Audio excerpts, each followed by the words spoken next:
shange nanahabye eh nanahabye ntabwo nshaka kugikomeza kwibyo nanjye nabibonye ariko nacecetse wanze buke neza uyu kati amakenzo wari we uyu ni umukobwa wakoreye umuryango mwiza umwitaho kandi n'umukobwa mwiza pe ukeneye nejo wazaza mu gitondo aho uri nka musaza uriya mukobwa uri nka musaza wa Katia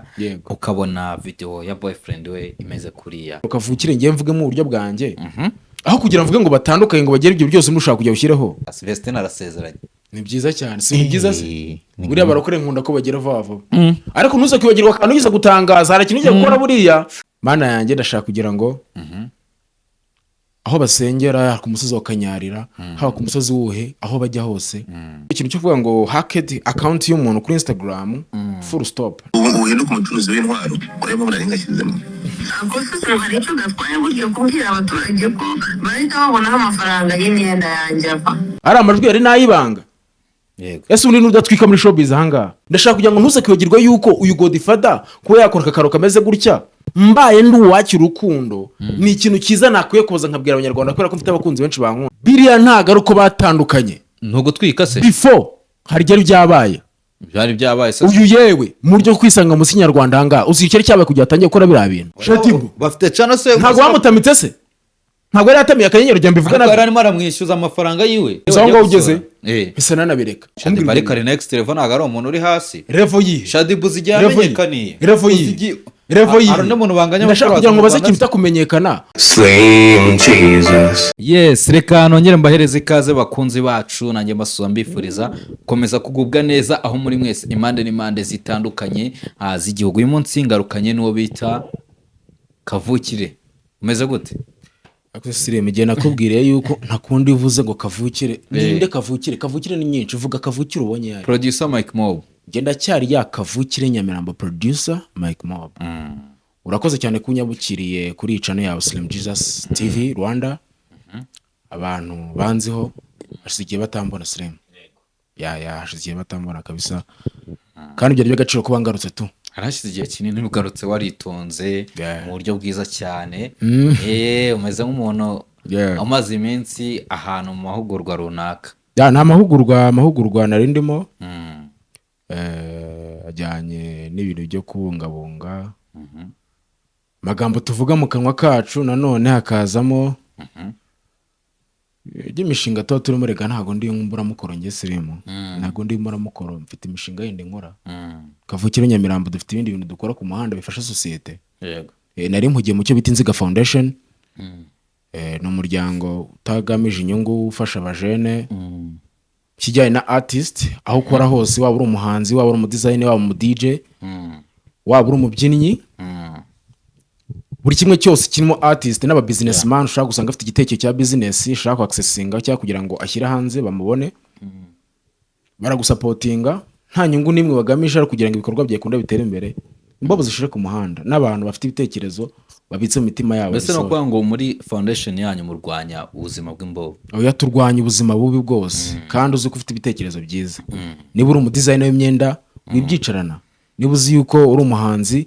izo ndirimbo zawe zijyana ngo zibike nta kintu uzakumarira nta kiba turaza kwiga kandi bidusobanuye neza none reka twinjire mu kiganiro fresh urakoze cyane Slim Jesus uyu munsi tugiye gukora ikiganiro ngo bita ngo iki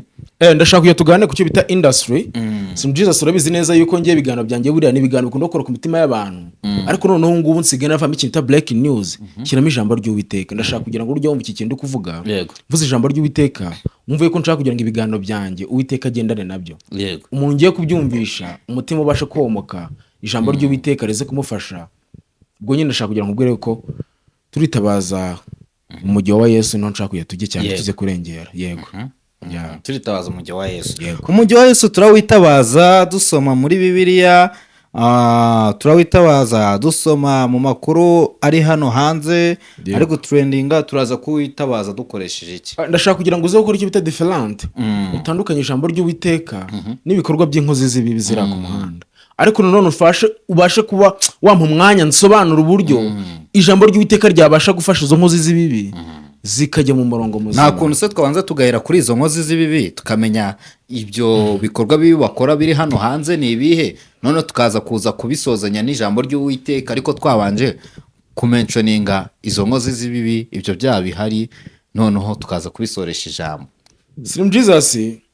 ntabwo ndabikora ko ubishaka ariko ndashaka kugira ngo mfashe n'inzira mu kiganiro cyawe neza nshimira buri muntu wese wafashe umwanya wo kuba yarakinga kuri video akanayireba ni iby'agaciro kubera yuko ndashaka kugira ngo ubwire ngo tubona byinshi byagiye muri industry nyarwanda tukabona n'ibindi byagiye bitambuka sibyo n'ibirimo biraboka kanya ndavuga present na past kugira tuze gufigira outinga tomorrow se bizaba bimeze bite turi kwibaza bimeze gute cyane cyane yuko sorry hari abantu twagiye tubona bagiye baza muri showbiz nyarwanda bakanariza ibintu analize zabo zikaba nziza bitewe n'ukuntu bagenda bakora ibiganiro byabo ugasanga ibyo bagiye bavuga bigiye biba ndagira ngo sinze kwibagirwa umuvandimwe Fatas niko dukunda kumwita cyane gusa ariko ni umubyeyi Sengabo Jean Bosco ufite umwana cyubahiro cye ndakimuhaye sinze kwibagirwa yuko niwe muntu wabaye wa mbere mu kuba yaravuze yuko analize z'uko ari kubona igitaramo cy'umuvandimwe kizagenda ntumumbaze izina ryiwe iyo yitaga ngo New Groove igitaramo kibuka aravuga ati ndabona hazabamo ikintu bitamarira kandi icyo kintu ndabona yuko iki kintu ni mu bintu byabaye mbere y'ibindi bintu biragaragara tumaze kwibona turyumaho ntitwavuga kandi tuzi byinshi yagiye avuga tumwanje amatwiruka ibyiza bye turabyibagirwa ndakwinginze iki kintu uze kukibagirwa ubwo ndagusuhuza n'abakunzi b'ikipe yafashaga yego Dumba yaragukanze cyane Dumba ntabwo yankanze hagiye nigeze kubona post ya Dumba postinga kuri Instagram ati nimba se mbivuge mu buryo yabivuzemo ara oya ubahacano yawe ube n'abantu kubera ko uriya muntu urumva ni inshuro nyinshi nagiye mvuga yuko Dumba ni umuntu w'umubyeyi kuko arabivuga kandi umuntu uzi gushyira mu buryo ariko none iyo bigeze mu kintu cyo kuvuga ngo hakanzwe utunyenyeri tuvuze ubuhuha yirukanka atabona n'aho arimo arajya unyihanganire Dumba uri kureba iki kiganiro ntabwo nshaka kugira ngo mbe ikibazo kuri wowe nifuje ko twatangira umwaka turi kuri chapitre nshyashya kandi byakunda nibiba byakunda nizere ko uzanyimfominga like a man to man ntabwo bizasa kugira ducukure narakwandikiye kuri Instagram waramborotse ariko aho kugira ngo uzahace inyuma ujye uvuga ngo nabambwe nakora ibi ngibi kandi uzi neza ko ibyo nakoze byose urumva ni kubw'urukundo rw'injyana kandi rwo nawe urimo ntuze kwibagirwa amagambo ejo bundi barimo baravuga kuri DJ Flix uyu mukobwa utarasije kugaragaza uko gukomeye cyane kuri ya mpano ubwo ndetse kuvuga kuri live yabaye iriho uwitwa K John Charlotte kuri K John hakaba harimo uwitwa Godfather n'ubita Decat Babala kuri Twitter kuri TikTok ibitutsi byavugiyemo urabyibuka n'amagambo bavugaga hari ahantu mfite n'amajwi hano oya wikina ibyo bintu ntago nshaka kubikina mu kiganiro cyane ntago ari bitsindwe mu izina rya Yesu Kristo ntago ari ibitutse ko none turaza kwita oya birimo ntago nshaka Slim Jesus ndashaka kugira ngo tuze kuri zira kote tuze kwibagirwa ibintu byagiye bamwe no minsi twabonye icyumba cya rap kiza ntago ugeze umenya impamvu icyumba cya rap cyateguwe niyo mpamvu cyanagenze nabi uraceceka n'ibintu byabayemo hariya ntago abyibajeho ntago nagomba no kumenya ibya hariya ahantu batafashe neza batakoze neza ibintu byabo nyine oye cyane cyane aho ngaho ari mu maca kugira ngo nzi niyo industry ibere industry ndashaka kugira ngo wekavukire Nyamirambo n'ujye umbona ngende producer ndi umunyamuziki kurundi ruhande mfite n'indi karito kuba nakora umunyamakuru bwiza urumva abanzi banjye badakunda ko nkuri itangazamakuru babyihangane that's who I am none se reka nkubaza you can't change me ni cyo kintu cyatumye icyumba cya rap kitagenda neza icyumba cya rap impamvu kitagenze neza ndashaka kugira tuze kwitsa ku kintu bitango ku majwi numvishe y'umuvandimwe Anita Pendo yego avuga ati mfite ubwoba bw'uko nanjye nza kugenda nabi bagomba kuba bamenye n'umutwe uko hari abafana bababaye cyane iyo ni hip hop nyarwanda iyo sura yagaragaye mu gihe byo guterana amabuye kurwana si ubwa mbere tubyumvishe ndagira ngo wibuke neza mu myaka yashize na zagomagoma zitegurwa amabuye yavuzaga ubuhuha igihe umuraperi bamwemaga igihembo ese uwo muraperi ninde byagenze gute ni organization yaba yabaye cyangwa n'ikindi kintu kubera ko niba ndi kuvuza ikintu cy'amabuye nahita njyambukira mu kintu cy'isibo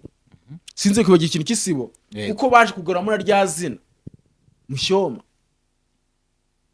isibo byagenze bite Slim ntago ushaka kugira ngo tuze kuganira nk'abantu b'abasirimu ndashaka kugira ngo buri muntu wese uzo kuva iki kiganiro aze kucyumva nk'aho ndi kumusesengurira ibintu kandi ngiye ku murongo ntaciye kuri industry runaka wumvishe ikintu cyabaye mu isibo ejo bundi ntago ari isibo radani isibo kuri televiziyo witwa Philipita witwa Emirene na Babu ubwo bicaraga bwa kabiri ubwo umuntu yaramaze kwiyakana avuga ati ntago uri inshuti yanjye yamwihakanye ubwo umuvandimwe namuzi umwe yaramaje kubwira undi ngo ntago ari kuko urabyibuka neza witwa Green P yabwiye Philip taramubwira ati ntago ngiye sinshaka kugira ngo ubyuvuga ngo ntago ushumi yanjye man cyane cyane ko ataranamutumiye ari witwa Babora amutumiye nuko ngo Green P yabwiye yabwiye Philipita live kuri kamera avuga ati nagura inshuti yanjye. Yeah, you not my friend. Ibyo ntago bizi se naga gukina ko kana hanga sinzi Kuri kamera mu kiganiro. mu kiganiro kabisa ibyo bintu arimo bwira ariko iki kintu cyabayeho ntago Yari cyashimishije yitwa Philipita ko byanarangiye nyuma behind the camera some rumors numvishije ntago byagenze neza habayemo no ku disconnecting kuvuga ati unteje abantu unteje isi yego ese kuki yarabimubwiye Philipita aramubajije iki? Philipita nyine ni kwa kundi usanga abashaka kugira ngo akore muri wa mujyo mwiza kugira gahoze n'abantu ariko umuraperi urabizi neza Yego. iyo bitanagenze neza atagukunze Ati ntabwo uri inshuti yanjye. ntabwo uri inshuti yanjye kuko buriya byanarangiye no mutayito y'ikiganiro muza kubira neza yasohoye avuga yuko hari umuntu umwe wanywa y'amayoga yatumye mu kiganiro cye kameme nawe wakwibaza ngo iyo industry turi kubaka urumva turi gutumira abantu banywa y'amayoga mu kiganiro cyacu kandi dufite amakarita ya RMC question mark ndashaka kugira ngo nze gusubira gutumira umuntu kabwirwa n'iki nimba ari buze yasinze. Sim Jesus asubira inyuma ho gatonya ndashaka kugira ngo uze gusubira inyuma nkwereka akantu industry mpamvu nahereye ahangaha ndashaka kugira ngo usobanure ukuntu industry yo mu Rwanda yubatse nigeze kwitsa ku kintu ndavuga ngo industry yo mu Rwanda ishingiye ku muntu umwe ni nayo mpamvu uzasanga amafaranga yaje avugwa n'abantu bamwe uzumva amasina nka 155 arimo aravuga ngo dutanze miliyoni 10 11 15 zaba ari zirumaze zibihuha n'iziruriye Sarano 155 yari yatanga miliyoni 10. Nese ntago uzobitwa Roscan agenda akavuga ngo tanze nawe zitanze ku giti cye. burase zirahari yarazitanze neja tambabaza Slim Jesus mvuga ibyira modoka neja yatanze miliyoni tuvuga ibyira modoka urabyibuka neja yatanze miliyoni tuvuga ibyira modoka neja yatanze miliyoni reka tuvuge ku imodoka twara none ubusha dukomeze tuganire ku bindi none ndabizi rega n'inshuti zawe ntago nshaka kugira ngo ukure mu mujyo ariko nanone banyumve mu izina nziza bande bikomereza kavukire Nyamirambo urumva Roscan ntago nshaka kugira ngo mvuge ko atari umuntu serious afite n'indirimbo nziza mami turimbo twagiye dusohoka twinshi naradukunze cyane afite ijwi ryiza cyane ariko none tujya kugira ku cyo kuvuga ngo umuziki wawe ukuntu wubatse ngo umuhanzi akorera amafaranga ngaya muri studio ngakora gutya leta ngira question mark rumors ibyo ni ibintu biri muri showbiz hanga industry tuba turahura nabyo every day bikatugowinga bikagenda bitugonga ntago ari kugowinga like biratugonga tukabura ukuntu tuza kubikuramo kubera ko kwitangiro ryabyo hamye hari umuntu umwe Slim Jesus ni mpamvu nshaka kugira ngo ubwire ngo ni kubera iki ku ruhande rumwe hari abantu bamwe badahabwa umwanya sibyo uwo mwanya wo kandi ari uwo bashaka kugira ngo bakoreshe mu biganiro bashaka kugira ngo nice ku kintu cyavuga ngo umuziki wa hip hop sibyo nongeye nice ku kintu cy'umuziki uvuga ngo umuziki ucuruza n'umuziki wa hip hop yego ntago nshaka kugira ngo tumere nk'abari kurwana nyine tu ahubwo analize aho urebe neza mwitangira turete duca mu cyo bita Gens Comedy dusanga umuntu bita Green P aho mwamubonye hose mu biganiro cyangwa se abangaba bose ba Fireman ni abantu bazi kuvugisha ukuri yego ariko tugiye kubona tubona Fireman kwa kuri kwiwe yashusho bamubona bo bashaka kugira ngo amugaragazemo Gens Comedy baramujyanye ndashaka kugira ngo mbwire ufite Farimex andebe ijisho ryiza nta rwango mbifitemo ibi bintu no kugira ngo tugaragaze ishusho y'ukuntu mushaka kugira mugaragaze industry kandi nako byahoze ndahera ku isango ba Philipita n'abandi nk'abo ngabo yego niko byagenze hip hop yameze nk'ari kugenda bantu bayinjiramo bayisetamo ibirenge bagenda bapushinga back ntago bashaka kugira ngo bagaragare bigatuma nshaka kugira ngo mvuge ngo ni kubera iki niyo ugiye guhereza cake umuntu yavutse ugiye kumukora surprising ni ngombwa kugira ngo ushyire ikintu bita ngo urumogi karakano kari necessary sirigeze mbona umuntu kanenga mu kiganiro byose numvishe cyara kintu cyo kunengwa byagenze bite se nuza Farimex yavuze ko Green P akoresha urumogi oya ntago yabivuze ahubwo mu gutegura ibirori byiwe nabonye ikintu cyabayemo ukuntu babwiye Fireman ngo ese ko dushaka kujya tugwese agakeke nta kuntu wacana buje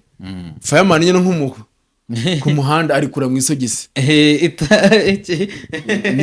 ni mece ari kura imece yikuye mu isogisi kuri anniversary kuri ntago ndi kura anniversary ndashaka kugira ngo tuvuge ku kintu bita ngo public ukuntu turi kureba abantu twaje kwishima ariko sire kugira ngo munagenere kwiyongera reka ngo njye umunsi nago nari imari kuri Gens ye nago ndi gusigara nuko ngo yari ari imbere ya public imbere y'abantu nyine wumva kuri Gens kwa kundi batumira abastar yego bamuha keke ngaje agiye imbere y'abantu muhaka agacana akabuje fresh yego baramubwira ati so nta match ufite nta cyuri tufite sheri zarangije arangije ahita abigenza gute isoni zaranyishe baramubwira ati shaka ikibita arisaka agikura mu isogisi ndibaza kubera iki muri gushaka kwangiza isura y'abana bari bato bari kwinjira muri showbiz nyarwanda abaraperi ntabwo bafite imico nk'iyanyu ya kera yese akuramo ikibirita itacana yego agikura mu isogisi urumva nyine kugira ngo akunda cyane iyo kendo ubwo se yakubabaje kubona ibyo bintu icyo kiri kumbaza n'iki ngiki ni ukubera iki bashaka kugira ngo ishusho ya hip hop igaragaze nk'abo bantu kubera ko bari bameze nk'imbonera nituvuga Fireman turavuga hip hop iri kuri next level iri kuri top nituvuga icyumba cya rap turavuga abahanzi bari kuri top turasanga hari Bulldog turasanga hari ba Fireman turasanga abo bana bagiye baririmba nta nubwo bagiye bakirwa neza mu itangira ryabo ntabwo bagiye babona nk'abastarimo baraza icyumba kiri kugera kigaragaza nk'ari umuntu umwe icyo cyumba cya rap muri kuvuga tutabonamo abantu b'abastari hakazamo za nshuti zacu bitewe nuko tubana nayishyira mu mpamvu nayo ituma iki cyumba cya rap kitaragenze neza Slim Jesus industry ndi kukubwira iri kuza ikisanga mu isibo kubera ko ku mwisibo harimo abanyamakuru bakuramo hari ahantu batigeze bashyigikira umuziki nyarwanda kandi n'abasiniye wabyakiriye gute kubona Fireman ajya gukura ikibiriti mu isogisi ari imbere y'abantu shame uri ku ruhande nk'urwo Negji ahora avuga ariko nenga Fireman even Negji ngewe ndamushyigikira ku rundi ruhande none hari ibintu ntamuri kundaho ariko hari ibyo mukundaho ibintu udakunda kuri Negji ni ibi ibyo ntabwo ari necessary no comment kw'ibyo bintu kubera ko n'ibyanjye nawe hari ukuntu usanga umuntu yitwara mu buryo bwiwe urumva kandi nkanabimwubahira uriya ni umugabo yego ni umugabo ufite abana reka turebe kugira ngo turenge kwiyo stop there's no comment about that yego twikomere Slim Jesus ndashaka kugira ngo uze kureba neza ababyeyi tubana muri showbiz dushaka amafaranga hari igihe bataduha agaciro nk'ako tubaha yego iri tangazamakuru turashaka kujya tugirimo tura professional ni gutumbwira ngo urandika title nk'iriya y'ikiganiro ngo yaje yasinze kandi wowe uri kumushyira mu cyo kiganiro kuri title ya YouTube Blade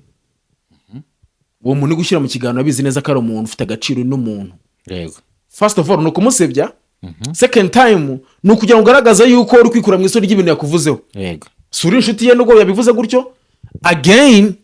ikiganiro cyongeye gusubira uri kumwe n'undi muvandimwe mwahuye atari aho ngaho muramusubiriye yego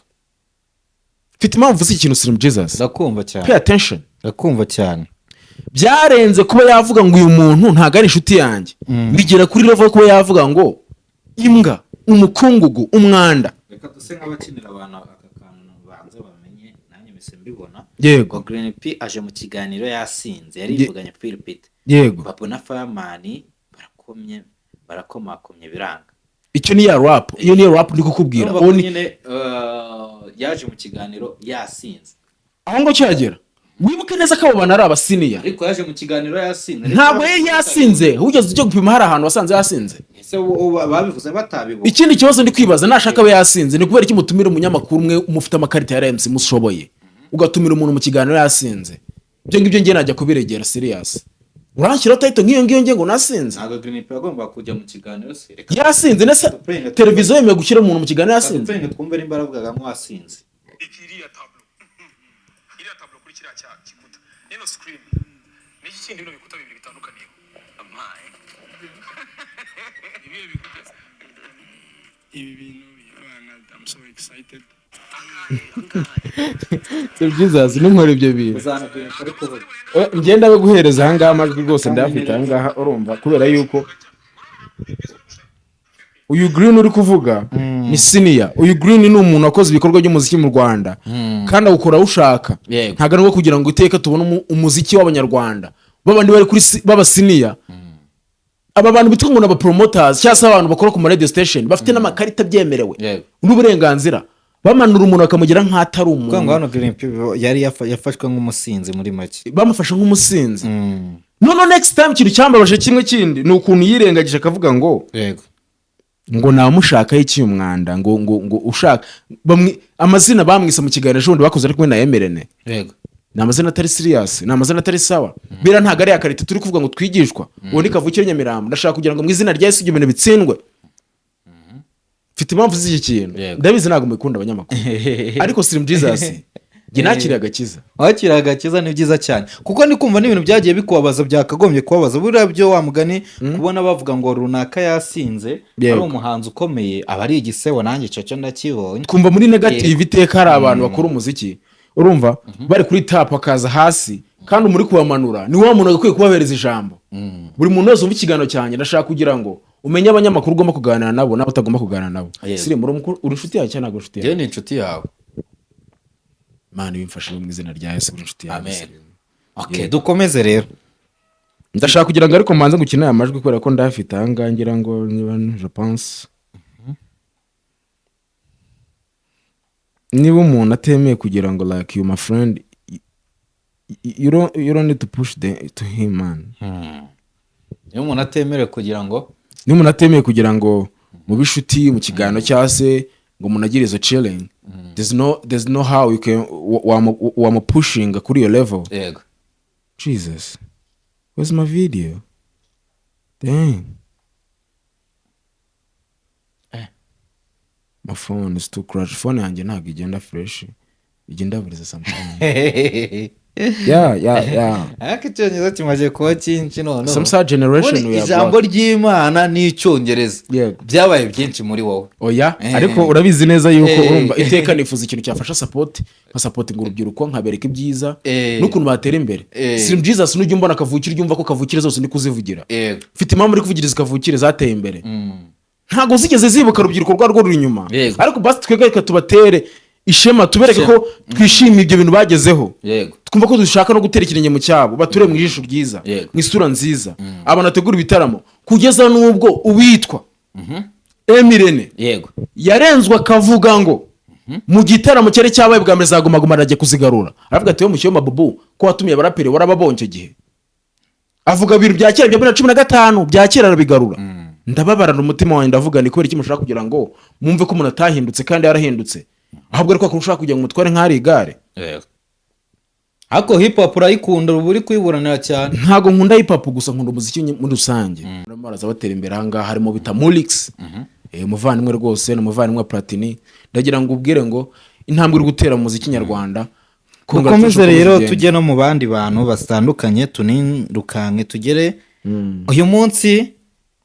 mu masaha ya mu gitondo hari akavideo kasohotse. Yego. Kaka video wakabonye?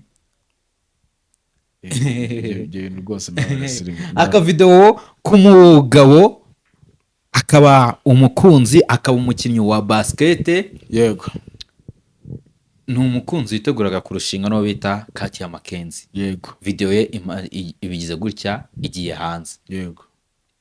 Ndashaka kugira ngo sinze kwibagirwa iki kintu Slim Jesus video wayibonye ariko yego ndashaka kugira ngo sinze kurengera ngo sinze kurenga imirongo.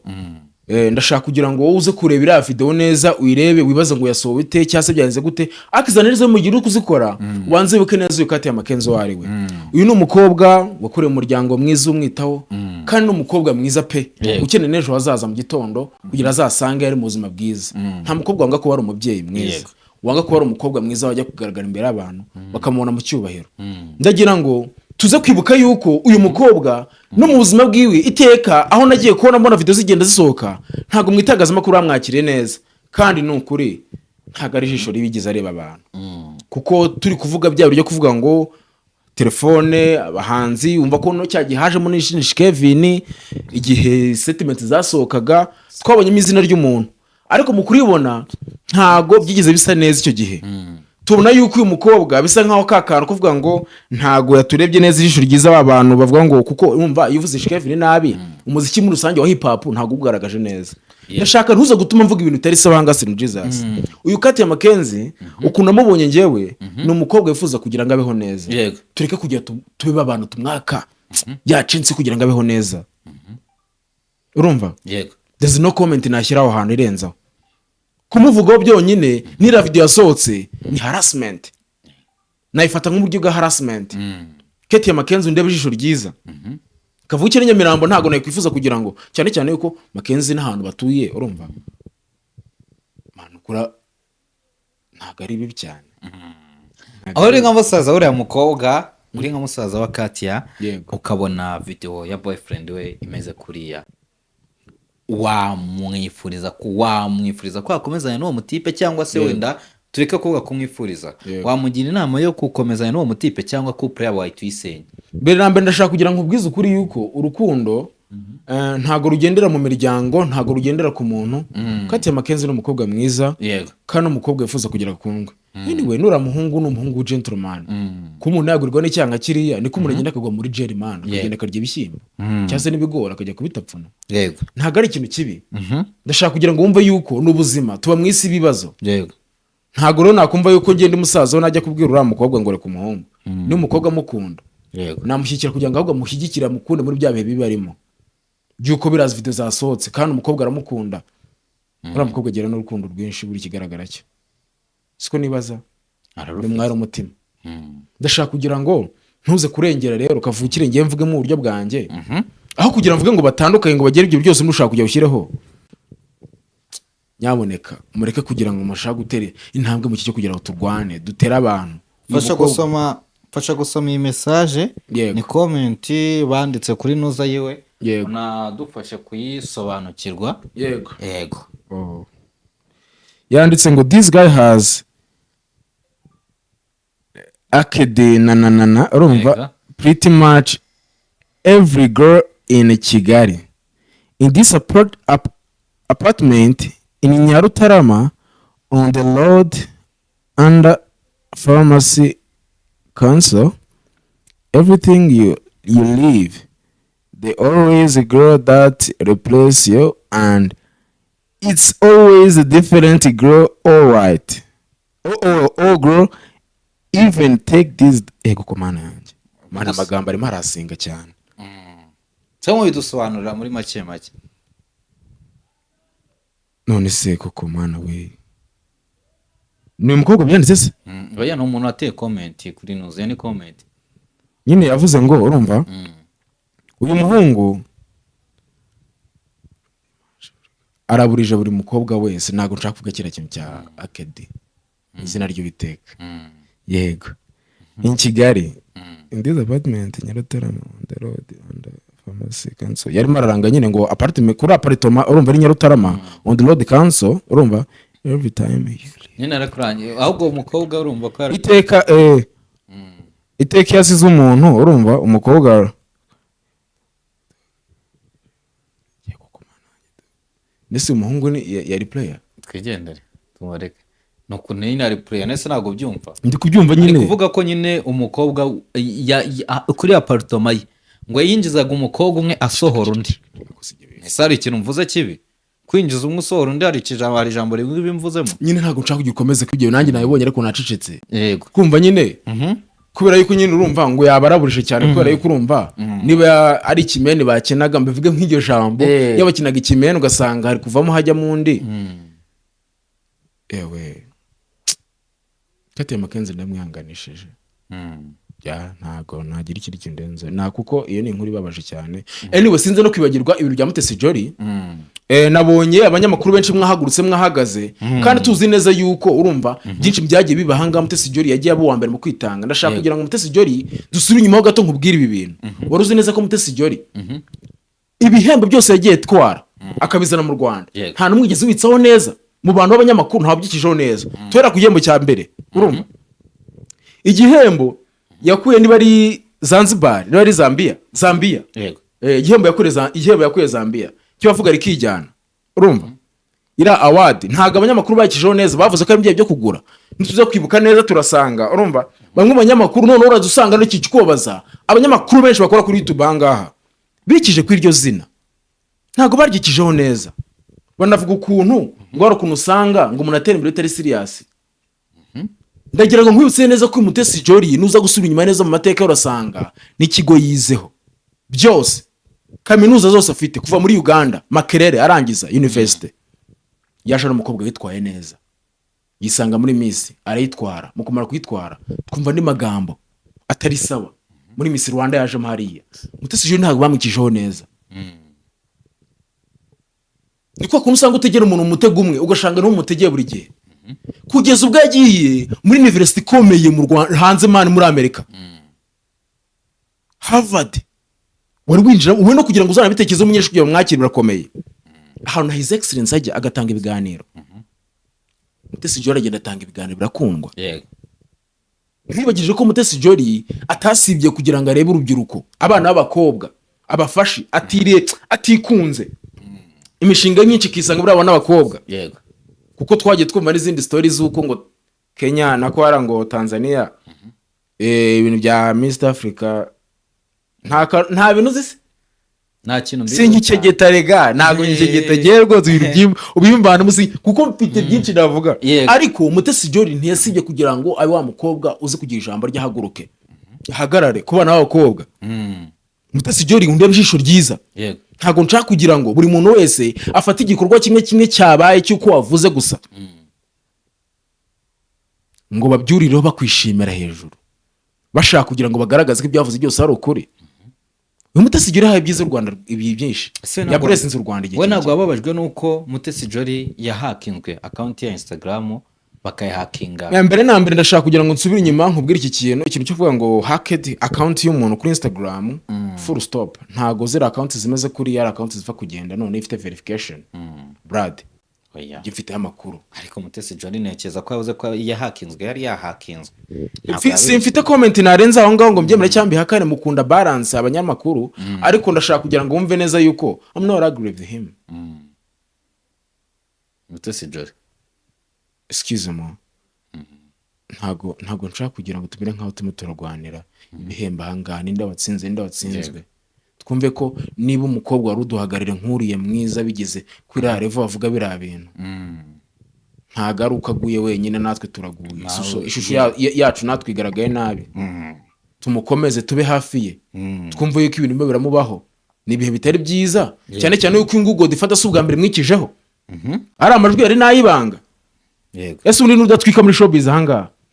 Slim Jesus mbere ko bajya kumfunga ntago twatwitse igihe kirekire yego yego twaratwitse cyane niki kintu ukeneye muri iyi si Nyagasani kugira ngo umve ko ushaka kuzatwika Blood mwaje mu Nziga Foundation nkabafasha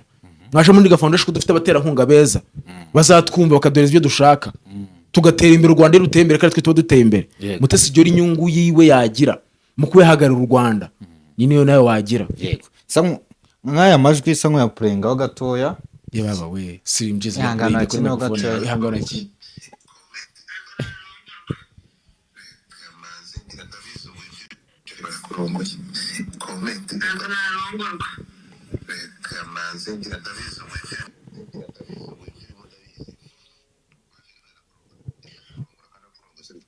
bari mayikuye baramweza nasubijemo kare sinzi phone nawe ndabona irwaye irashaje phone yanjye soya ibya boro ahubwo volume irimo ahubwo ni kwa kundi kuri voice note utakora hejuru none ifaranga ntacyo nese kwimbuza kirangaza ibona kwambaye kuri labuto karakadaburi ese kuzana imodoka ikufira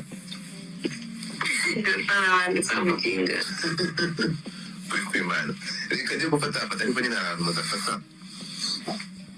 reka mfata reka mbitagatifu migire ibitagatifu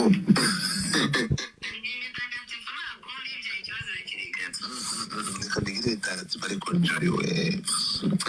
ndafata ngiye kumugira umutagatifu ngiye kumugira akasamutwe batumugire umutagatifu nawe kuko nta mutagatifu ari ni akasamutwe kandi ntabwo ari byo duhimba oya ni ukubivuga tukabibwira abantu reka mbikore kanze nshoboye urumva ubundi ari mu bucuruzi bw'imbunda arasapurayi imbunda muri Kenya akorana n'Uburusiya akorana n'Abayisiraheli asapurayi niwe ufite isoko ry'imbunda ya gisirikare na polisi muri Tanzania ni ibintu bihari by the way na iyo article irahari ikintu gihari ko umukobwa wacu yabonye umubillionaire ni ikihe kibazo cyaba kibirimo ahubwo uvuga uti Jolly ubanza ukabitubwira ukatwemerera uyu mugabo ko afite imbaraga ikibazo cyaba gihari ni iki isoko rya deponzi gutahanyura ibyo ngibyo bikaza kumara iki ntabwo nyine twakora mu buryo batabona ko twabivuga ngibyo nta kibazo mfite we ko wabivuga ugasa nk'ukweshoninga generally ariko abantu bakamenya ingufu afite mbere na mbere yewe ngiye kumanza mugire gutanga iwacu baranamuhamagaye baramushaka yivuganira na mwenye baramuhamagara ibyo ndabizera na bindi niyo mpamvu ni ibintu bazi bahubwo mu mutwe wabo amahirwe bafite aho bavuga ngo iwabo muri Tanzania uzi ngo baraza kubyemera ntabwo baraza kumushyiraho pressure kuri njyewe kuko bazagira ngo ni ikizo icyo nicyo kibazo gihari kuba byamenyekanye hakiri kare umva no mubwire uretse gato kubera iki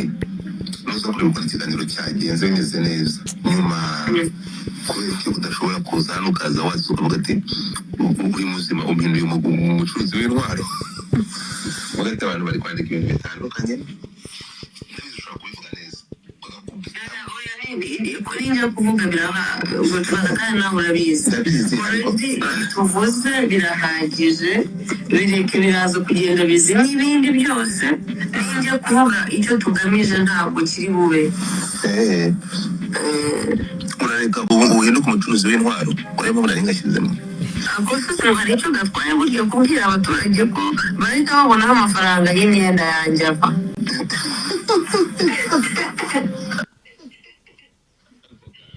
si nakubeshya ngiye nkubwiza ukuri nk'ishumi yanjye ngiye nakubeshya aya majwi nakuye mu kiganiro Jihadi yakoze kuri The Dynamic iki ni ikiganiro Jihadi yakoze kuri The Dynamic show apenga aya majwi akazavuga ati atitaye kuba mu kinege oya ntumfatanye n'inkozi z'ibibi oya oya singufatanye n'inkozi z'ibibi gute kandi ndashaka kugira ngo nkubwire Slim Jesus first of all nabaye disappointed hari ahantu nabaye disappointed kubera yuko baba we ntabwo ufite ukuntu bivugika gute kandi cyane yuko urumva Mutesi Jolly muze kureba yuko ibintu arimo arabikora urumva kugira ngo akonde atere imbere kandi no gutwika bura nta n'ikibazo kirimo yego none akantu ka mwenyewe ninde yego kukumira none iri jambo yindi yakoresheje kankanga nturivuge nimba ryagukanze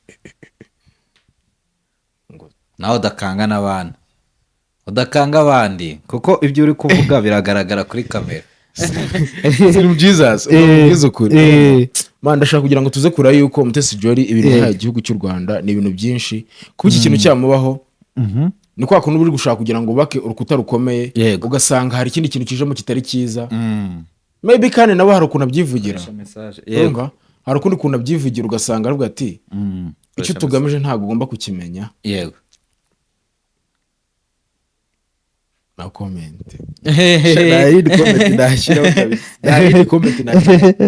nayindi ugize ubwoba shangiye nanahabye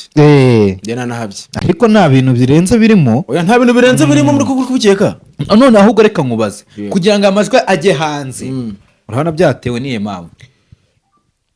ndashaka kugira ngo twumve yuko urumva ritangazamakuru dukorana naryo ni itangazamakuru iteka rigenda ku kintu by'akanyenyeri kavuze ubuhuha Slim Jesus sinzigera ngira ibanga igihe ndi kubona harimo biraba bitari sawa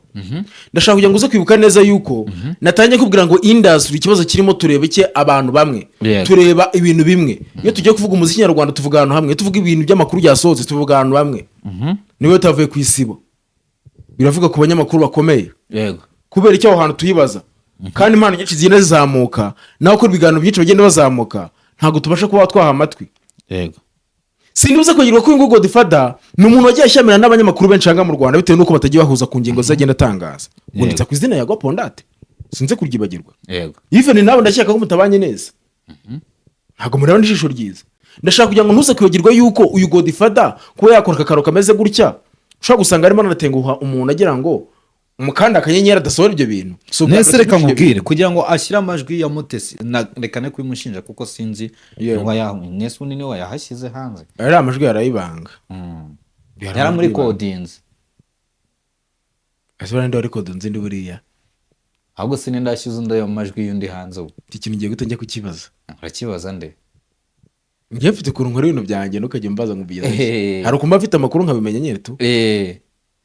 ako nuyamenye urayagumana we ariko ngiye najya kurenza ku ruhande ndashaka kugenza kwitsa ku izina ry'umuta Godfather n'undi teka ni wa muntu uhereza abanyarwanda ikintu bakunda kuvuga ku mihanda cyane yego Godfather nguyu ntago ari no kuri level bafungira imishumi y'umuntu bita ngo Mutesi Jolly kuko amafaranga ntibanganya n'ibikorwa. Mutesi Jolly ari hejuru cyane,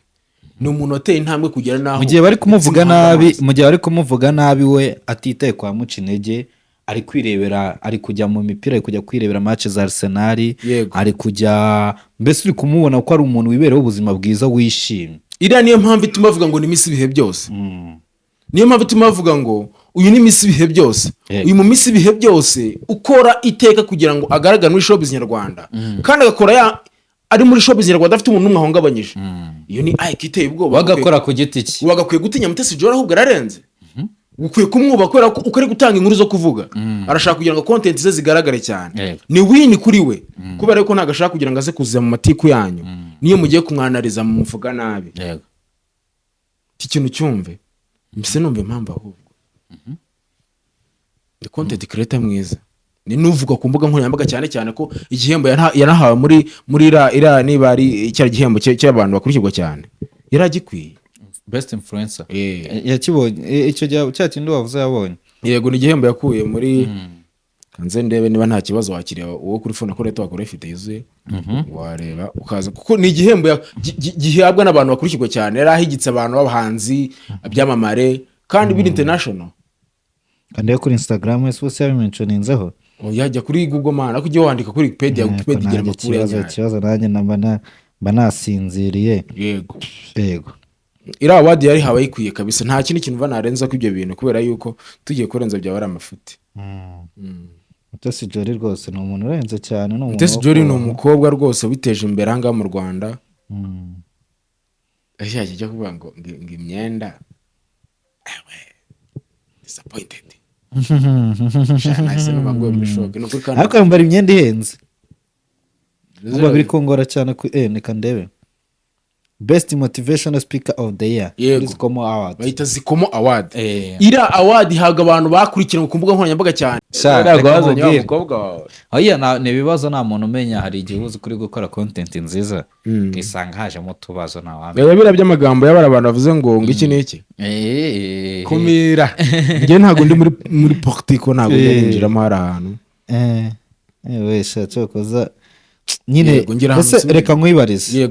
Wowe ubona aya makuru ya Inkura Mutesi Jolly, ubona agiye mu rukundo mu gihe mbere byajyaga bivuga ngo abasore, ariko ntuze no kwibagirwa ukuntu yaje kuriplayinga ku mbuga nkoranyambaga ziwe, kuko nabonye ikinyamakuru nk'isimbi cyabyanditse n'Igihe, urumva aho byagiye bivuga ngo mbaye ndi uwaki urukundo ni ikintu cyiza nakwiye kuza nkabwira abanyarwanda, kubera ko mfite abakunzi benshi bankunda. Icyo kintu ntuze kukibagirwa kuko narakivuze nacyo,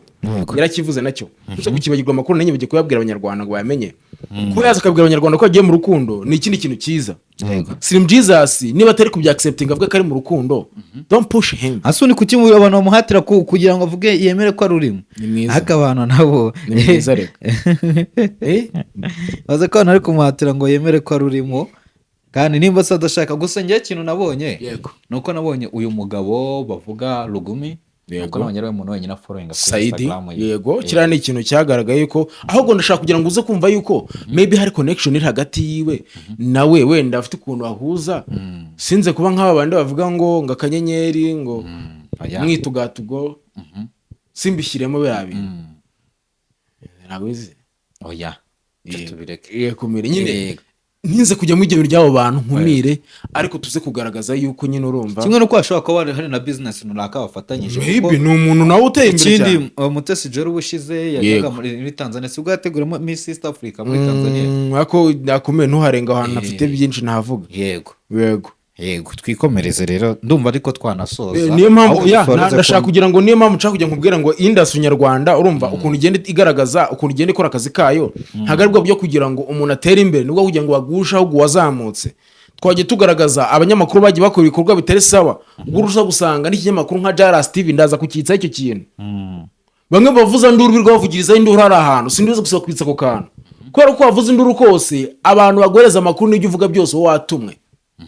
Waruzi neza ko mu banyamakuru bose bakora ku binyamakuru bikurikira hari aharwo hari cya kinyamakuru umuvuza nduru turukaho, urumva na kiriya kinyamakuru sindibuza kusiba kumena ahantu tunyanciko mukanya na Jaras, urumva amakuru amuhereza Inkura Shadibu ntabwo ayibonye iri kwa Jaras. Oye neso yivuze ntabwo muzi sinuza se umukada yewe ariko se siri mu Jesus wanyigira ubwenge nese inkuru oya dore kindi kuvuga Eh. kumira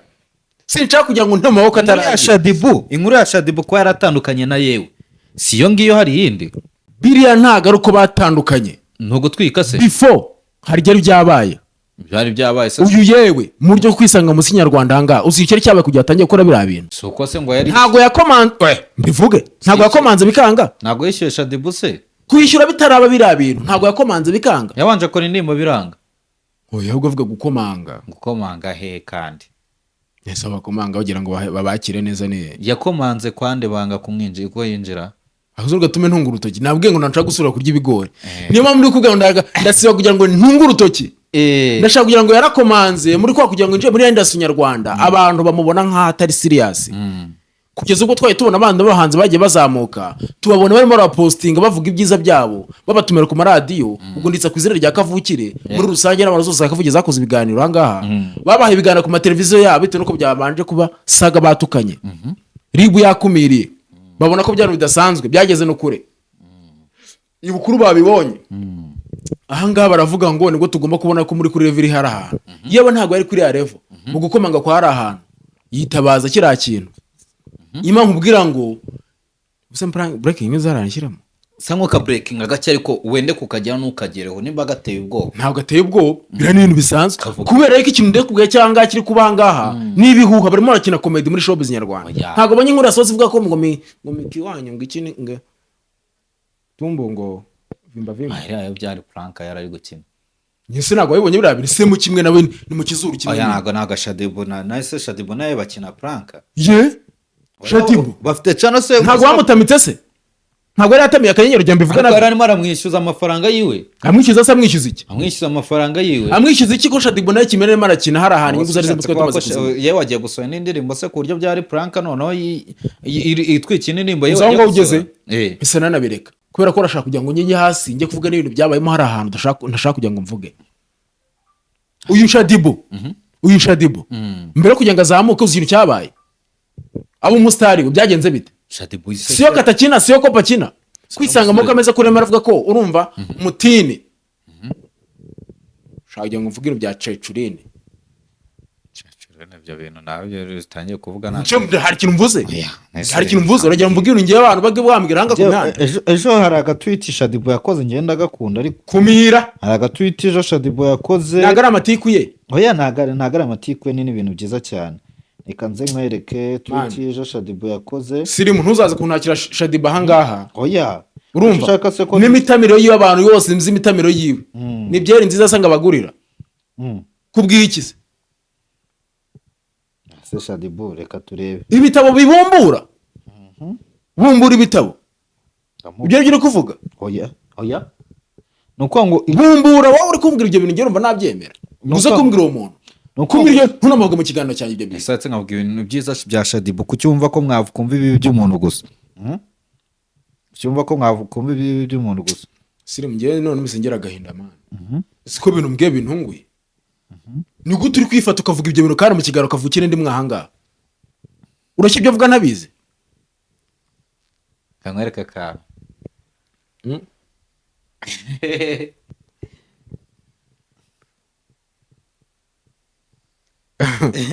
dukomeze ntitukavugeho tukareke ushaka kukavugaho ugakora ikosa niyo mpamvu nyine kuvuga ntugankoreshe erega hari ahantu navuye maze kurya ingunguru nyinshi sinshaka man ntunsubize muri iyo life niyo mpamvu Jesus akubiteka kugendera mu buzima bwawe nkibona n'ifoto ye ndatitira none reka nkubwire rero indi nkuru isohotse aka kanya Ishimwe Vestine usanzwe aririmbana indirimbo zo kuramya no guhimbaza Imana na murumuna we Dorcas yasezeranye amategeko n'umukunzi we mu muhango wabereye mu murenge wa Kinyinya mu karere ka Gasabo. inkuru nziza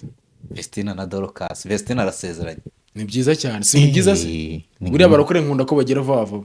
ariko ntuze kwibagirwa akantu ugize gutangaza hari ikintu ugiye gukora buriya mvuga akantu bitewe n'ukuntu nari na oya buretse sinze gutegetse sibyo urayibonera nkuru oya buretse ariko cyo kintu niko bigenze bite oya ni ibintu bisanzwe. Aka kanya tuvugana, niba urumva uyu mukobwa abasha kuba yakora ubukwe cyangwa se akajya mu murenge agasezerana, birarenze cyane, ni ibintu byiza cyane ku myaka ye mito cyane, ntabwo yinandaritse. Ariko aho sinze kwibagirwa yuko hari n'ibihuha byigeze kuvugwa. Yego ntuze kubyibagirwa, ibyo bihuha ntuze kubyibagirwa ko byigeze kuvugwa. Niyo mpamvu ndi kukubwira ngo iyi huti ni inkuru nziza tugomba kwishima. iyi huti nza kwibagirwa,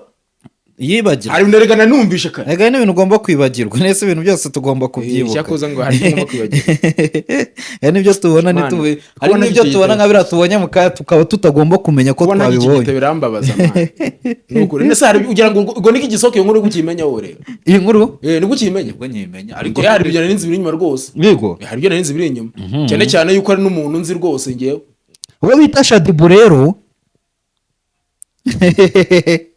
ubu ngubu yagiye muri studio kuri coding indirimbo ye nshyashya ijyanye n'ubuzima bwe,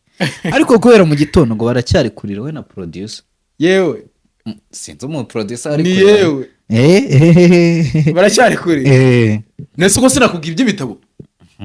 ibitabo babumbura kugira ngo uzagira ikiraho, kuzagira ngo uzagire ego ye. Shadibu yanjye arabakoma ati nyuma y'umugore wese ibikorwa bye biri kwivugira bigenda neza, hari itsinda ry'abagore n'udusore bibaza uwo aryamana nawe aho gutera imbere. Ibyo kuryamana ntabwo nabivuze njye, siri mbizaza. Ariko nyine ako se ubundi buriya ujya uryama wowe? Njyewe se ntese ndyama ryari? Ntabwo ujya uryama ngo usinzire? Ntabwo nyandyama, ese naryama hagakora ndi umeze nka yawe ngo muramagaze ngo abana banjye ntibajya baryama, ngo ibyo umugani wuze. Umugani ndawuzi njyewe, ntabwo netse ndyamye urumva njyewe ntabwo twite tekinike mu miryamire. Sibyo? Ngo ni intwari ikomeye ngo umuntu weceshe ngo yicishe mu kugira ngo ampe amafaranga, cyane cyane iyo ashaka kugira ngo bibone akora akuntu kugira ngo umuntu azamuke amenyekane, ngo hari intwari ikoreshwa. Twikomereze rero, riposti nanjye kugusomera Shadibu yashyize hejuru. Uraza kumvuga ibintu birenze siri, uraza guteraho comment gusa. Ejo yarandiza ati nta mukobwa n'umwe woroshye kandi nta muhungu n'umwe w'umuswa. Mu by'ukuri umukobwa ugeza mu buriri bwawe nyuma y'iminsi 3 gusa muhuye, uwo wita woroshye, indaya cyangwa ibindi, ni wa wundi undi yifuza kugeraho, imyaka 3 yose irashize nta nubwo aranabasha kumubwira ati hayi. Nuko rero fata igihe utekereze neza mbere yo kumucira urubanza. Ahangaha arashatse aratuma mukegeta. Ose wowe Shadibu uri kubwira abantu bakubwira ngo hayi, ni waba uri kuri next high level, urakeka iyo hayi nuyimuhereza arajya kwiteka kayirya? Urambabaje cyane sirimu, agahindura akazamuka. Ariko Shadibu nawe vuga nibyo, Mana Uwiteka atsindwe ibi bintu bimvemo mu izina rya Yesu Kristo. Uwiteka atsindwe se kubera Shadibu nyine unako ibintu ngi Uwiteka bitsindire bimve mu mutwe ngo hayi se ni next level yi Blood twe duturuka Inyamirambo man. Shadibu ari kare next level ntago ari umuntu uri hasi. Level yi Shadibu zijyamenyekaniye. Level yi hari n'umuntu banganya amafaranga kugira ngo baze ikintu kumenyekana. What that means? Kuki yewe yagiye kumwishyura ngo bakore prank ko bakundana? Impamvu yewe yagiye kumwishyura nuko yabanaga ari accessible, kandi yewe ujye umenya yuko ari producer ukiri mu kandi yabonaga ko noza, yabonaga ko Shadibu ari umuntu wamuhindurira. Ushaka kugira ngo mpindure ibintu nashaka kuvuga ngiye kandi man. Ndagira nkubwire ukuri yuko niyo wakora umuziki uri producer ukagaragara muri prank, umenyekana muri prank ntabwo umenyekana mu muziki. None ngo yewe n'umuhanzi azaba umuhanzi wa prank. Nisuko ndagira ngo beki iki. None yikorera gatano bajye bikora do prank. Kandi yamaze kumukegeta. Batandukanye. Ni umukegeto watandukanye uri umufungo mite wageze. Nese nta nkuru wumvisha umuntu wigeze kuvuga wamuvuza ndura avuga ukuntu ngo umubyeyi ngo bagene inzu bamaze kwimutamika. Yora nkuru nayo uzi y'umutamiro w'inzu yamaze gutamira anga ikarangiye isanga muri prank bitewe nuko umuntu aragiye kumukora ibintu bidasanzwe. Yewe. Oya. Reka twivugire ku Nziga Foundation. Urakoze cyane. Ushaka kugira ngo mbugire rero. Ariko ari inkuru nshimishije.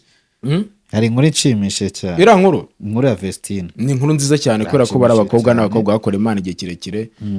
Kandi ntago biyandaritse. N'abana beza cyane. Nibyo bavuzweho byose barihanganye. Mana yanjye ndashaka kugira ngo aho basengera ku musozi wa Kanyarira, haba ku musozi wuhe, aho bajya hose bagenda bakomeza basenge cyane kubera ko Uwiteka umuryango yawo yawugendereye. Tunabifuriza kuzagira urugo rwiza kabisa. ni byiza cyane ngenda cyari dukomeze yakavukira rero. Nyamirambo ndagira nkubwira ngo niba uri umu artiste wese aho uri hose i Nyamirambo cyangwa se hanze yarwo yaba ari mu ntara no mu gihugu hagati ndani ubwo ndavuga muri Kigali Nyamirambo wumve yuko Inziga Foundation ari umuryango wagufasha kugira ngo utere imbere batagendeye ku nyungu n'imwe ari ukugira kundi utera imbere ngiye mpamvu uri gukora ibiganiro kugira ngo nkunde ngaragaza industry mu buryo batayibonamo wa muntu ushaka kugira ngo ubone industry ko hari abantu babaye bivume baba bagifite amahirwe ya kabiri second chance ni ikintu cy'ingenzi kugira ngo nabashe kuba yahinduka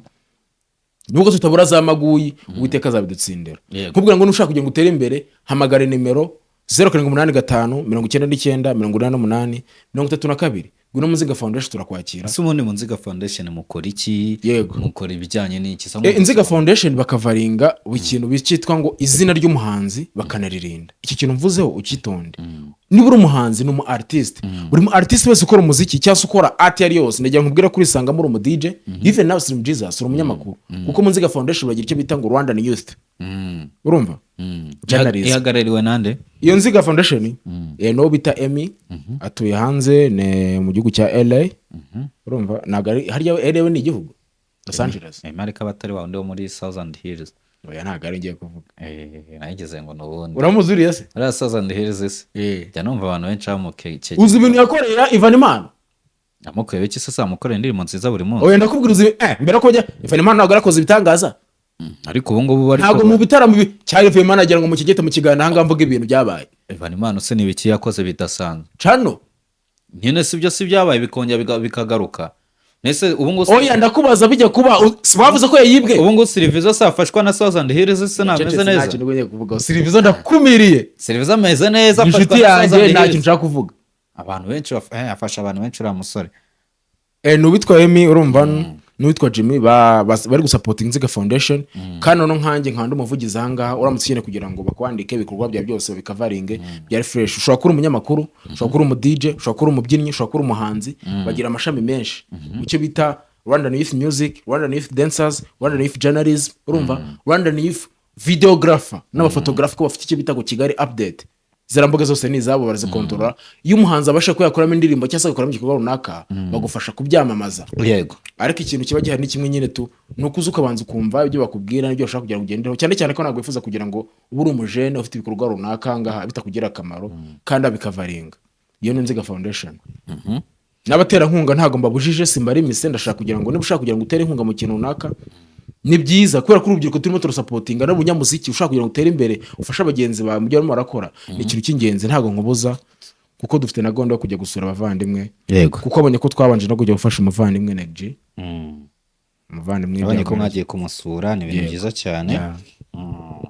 hanyuma izindi gahunda mufite uretse gusapotinga umuziki ndetse kuki ari umuziki mwahisemo gusapotinga nihe mpamvu ntabwo ari umuziki twahisemo gusapotinga ni art hari n'aba businessman hari ukuntu usanga umuntu ndagira ngo ndetse ko iki kintu cyo kuvuga ngo ni umunyamideli ese twabizerwa n'iki twakizera dute ko mukora cyangwa ibyo mukora hari abahanzi be twagiye dufasha mujye kujya bita ngo Rwandan Youth Music iyi ni channel hanze YouTube iyi nicishwa y'ibihangano by'abahanzi Rwandan Youth Music yego urasanga indirimbo z'abahanzi barimo bagenda bafasha hari n'izindi ziri mu studio zitarasohoka ibikorwa cyane birarundanye cyane cyane mwebwe mwungukira he rero inyungu za Rwandan z'Inziga Foundation nta nyungu ukenera ku banyarwanda nta nyungu ukeneye ku muntu wese bigufasha ni ukugira ngo umuntu atere imbere ave mu buzima yari arimo cyane cyane yuko ibyo turi gukora dushyigikiwe na leta yacu leta y'ubumwe idasiba kugira ngo itwere kugira ngo tube twashobora urukundo izi ndirimbo nawe uzikora yego izo ndirimbo ni njye nazikoze ndi kuyibona kabisa ariko muheruka hashize igihe mudasohora yego hari indirimbo ya Shafi Stone yasohotse nayo yindi bita Ryabuye nta kibazo ni byiza cyane ndi kubibona ko Rwandan Youth Music Community Music Program with a team of great musicians and music leaders trained by musicians kandi dufasha buri muntu wese ntagira icyo tugenda ntabwo dushaka kugira ngo tukumire buri muntu wese niba ushaka kugira ukore bwino mu Nziga Foundation baragufasha baraguha ibyo ushaka kugira byose ugereho bazananera inkunga ndetse ko nabona ku mafaranga nk'abandi oya ni ukuri kw'Imana kandi ndetse ngo usinde ahangaha siri mu ngiye nakamubwiza ukuri ntabwo ushaka kuneza abanyarwanda wowe wanyishyuye mu kiganiro cyawe wowe ntabwo mba nakwishyuye inkunga nari guterera nzingine ye bakeneye nyine njye mavuze ngo bazanaye n'izindi zirenze izi nese uzagira ngo abantu muri rusange turanyurwa oya ariko ndashaka kugira ngo nyurwe mu izina rya Yesu izina rya Yesu ngewe rero umuntu ukumfasha nyine mukantera inkunga nkareba ukuntu nabigenza sire murakoze cyane urabona ukuntu abasore bari mu rukundo rushya basinzira vuba se kumira so Kabuki yego ni ibintu byinshi rero twavuga, reka ngushimire, wakoze cyane. Yego ramba dufashe umwanya turaganira ku bintu byinshi cyane cyane biri imihanda. Imwe mu nkuru yanshimishije turi mu kiganiro hagati nakomeje kuyivuga, nayo rero nkuri gushimishe. Ni ukuri ko Imana ariko nawe ugire hano vana ugire ukuntu wigenza ugende, dore usigaye wambara neza, wambaye agashati ka fresh, wambaye neza, umusatsi wa fresh umeze neza, nawe ufata umwana umute mu murenge n'uwiteka, kandi byose ndizera ko mwiteka bizashoboka. Nshaka umukobwa wizera buriya rero, ntabwo nkunda umukobwa ntabwo kandi nshaka umukobwa muri babandi bihoma, nshaka umukobwa wizera Imana, wubaha Imana. Yego ramba so urakoze cyane, kamushimiye. Bibutse ya nimero ariko. Urakoze cyane, nimero yanjye ni 0785994832. Munziga Foundation, amarembo arafunguye, ni ukwinjira nkaho ari iwanyu. Sawa, urakoze cyane. Slim Jesus.